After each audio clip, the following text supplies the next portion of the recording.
जुन्या वादातून युवकावर जीवघेणा हल्ला झाल्याची एक थरारक घटना बाभुळगाव शहरातील बसस्थानक चौकात घडली.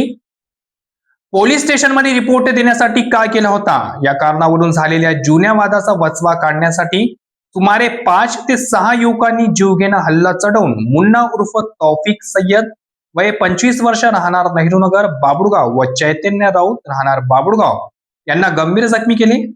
ही घटना दिनांक 18 ऑगस्ट रोजी दुपारी 4:30 वाजताच्या सुमारास बाभुळगाव बसस्थानक परिसरात घडली. या प्रकरणी सय्यद जहीर सय्यद रज्जाक यांनी पोलीस स्टेशनला फिर्याद नोंदविली आहे. बाभुळगाव बसस्थानकावर घडलेल्या या प्रकारामुळे काही काळ तणावाचे निर्माण झाले होते.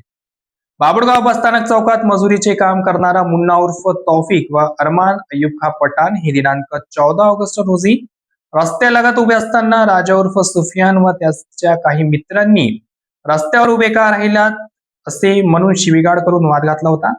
या प्रकरणाची तक्रार देण्यासाठी पोलीस स्टेशनला दोघेही गेले होते. या गोष्टीचा वचवा काढण्याच्या उद्देशाने दिनांक 18 ऑगस्ट रोजी दुपारी मुन्ना उर्फ तौफिक व त्याचा मित्र चैतन्य राऊत हे बसस्थानक चौकात असल्याचे पाहून शेख राहिल शेख युनुस वय 24 वर्ष, शेख राजिक शेख रफिक वय 22 वर्ष, मोहम्मद जैद शेख रफिक वय 20 वर्ष, राजा उर्फ सुफियान शेख रिजवान शेख वय 20 वर्ष, अज्जू उर्फ अरहम शेख अनीस वय 23 वर्ष राहणार मिटनापूर, पियुष बबन खंडारे वय 26 वर्ष राहणार बाभुळगाव यांनी त्याच्यावर लोखंडी रॉड, लोखंडी स्टंप, लाठी आदींनी हल्ला चढविला.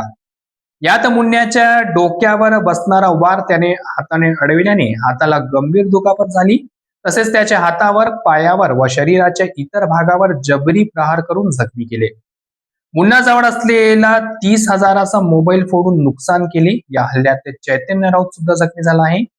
गजबजलेल्या बसस्थानक चौकात घडलेल्या या थरारक प्रकारामुळे आजूबाजूचे व्यावसायिक व नागरिकांनी घटनास्थळी धाव घेतली. मात्र तोपर्यंत मारेकरी त्याच्या जवळील मोटरसायकलींनी तेथून पळून गेले होते. या प्रकरणी मुन्ना उर्फ तौफिकचे वडील सय्यद जहीर यांनी या प्रकरणी बाभुळगाव पोलीस स्टेशनला फिर्याद नोंदविली आहे. या प्रकरणी भारतीय न्याय संहितेची कलम 109(1), 191(2), 191(3), 324, 115, 352, 351(2) अन्वये गुन्हा दाखल करण्यात आला आहे. आज दरम्यान 19 ऑगस्ट रोजी यवतमाळ येथील फॉरेन्सिक टीमने घटनास्थळाची पाहणी करून ठस्याचे नमुने व इतर नमुने गोळा केले व पुढील तपास बाभुळगाव पोलीस करीत आहेत.